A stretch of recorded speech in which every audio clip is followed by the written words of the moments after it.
आज के एपिसोड में हम बात करेंगे कि बिहार में स्टार्टअप कल्चर क्यों मिसिंग है। टैलेंट बिहार में है तो बिहार में ही स्टार्टअप कल्चर मिसिंग क्यों है।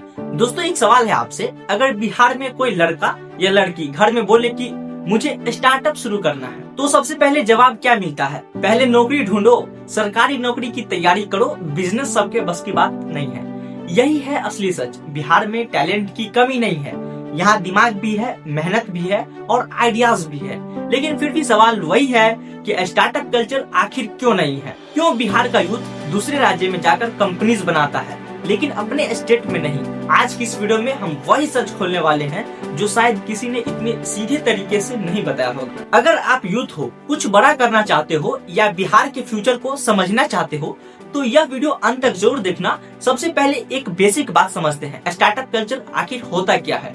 स्टार्टअप कल्चर का मतलब सिर्फ बिजनेस खोलना नहीं होता, इसका मतलब होता है नए आइडियाज पर काम करना, प्रॉब्लम्स सॉल्व करना, इनोवेशन करना, जॉब्स क्रिएट करना, रिस्क लेना। जब किसी जगह के लोग सिर्फ नौकरी ढूंढने की जगह खुद कुछ नया बनाना शुरू करते हैं, वहीं से स्टार्टअप कल्चर शुरू होता है। जैसे बेंगलुरु को देखो, आज वहाँ हजारों स्टार्टअप्स है। छोटे रूम से शुरू हुए आइडियाज आज यूनिकॉर्न कंपनीज बन गए हैं। लेकिन बिहार में ऐसा क्यों नहीं हो पा रहा है? यहाँ यूथ का पहला सपना क्या होता है? SSC, railway, UPSC, Bihar police या सरकारी नौकरी को भी मिल जाए। बिजनेस या स्टार्टअप बहुत कम लोगों की सोच में आता है और यही सबसे बड़ा डिफरेंस है। जहाँ रिस्क लेने की सोच नहीं, वहाँ स्टार्टअप कल्चर नहीं बनता।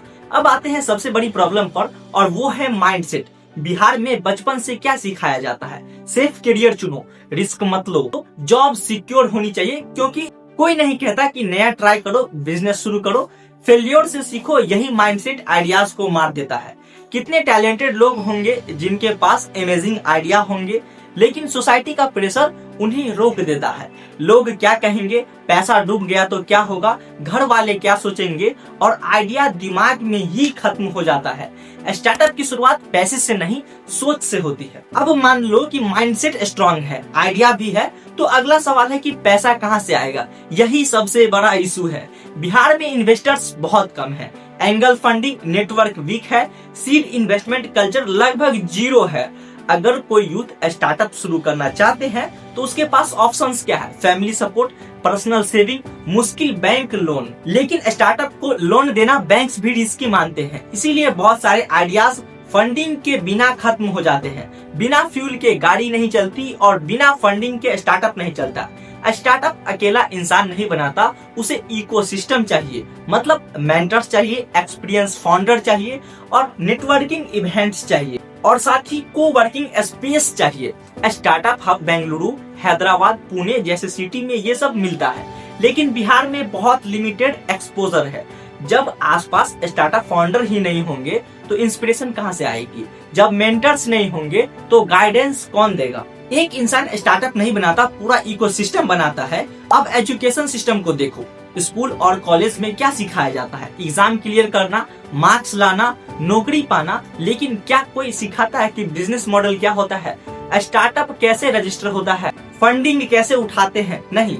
यही वजह है कि स्टूडेंट जॉब सीकर बनते हैं, जॉब क्रिएटर नहीं। एजुकेशन सिस्टम एम्प्लॉयज बना रहे हैं, एंटरप्रेन्योर्स नहीं। सबसे बड़ा कनेक्शन समझो, बिहार का टैलेंटेड यूथ क्या करता है? दिल्ली जाता है, बेंगलुरु जाता है, मुंबई जाता है और वहीं जाकर स्टार्टअप बनाता है।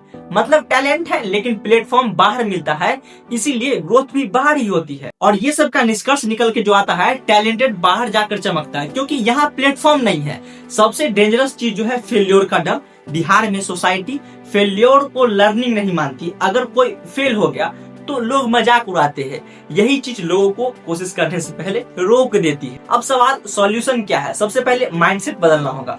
जॉब के साथ स्टार्टअप सोच, entrepreneurship education, local incubators, youth collaboration, government support, local funding network और सबसे जरूरी खुद पर भरोसा। बिहार में टैलेंट की कमी कभी नहीं थी, कमी थी सिर्फ प्लेटफॉर्म की और सोच की। जिस दिन बिहार का यूथ सिर्फ नौकरी ढूंढना छोड़कर नौकरी देना शुरू कर देगा, उस दिन बिहार को कोई नहीं रोक सकता। याद रखना, अगला बड़ा स्टार्टअप फाउंडर शायद बिहार से ही निकले। अगर आप भी मानते हो कि बिहार बदल सकता है तो वीडियो को शेयर करो। अगला एपिसोड बिहार के रोड्स और इंफ्रास्ट्रक्चर की सच्चाई। सब्सक्राइब करना मत भूलना।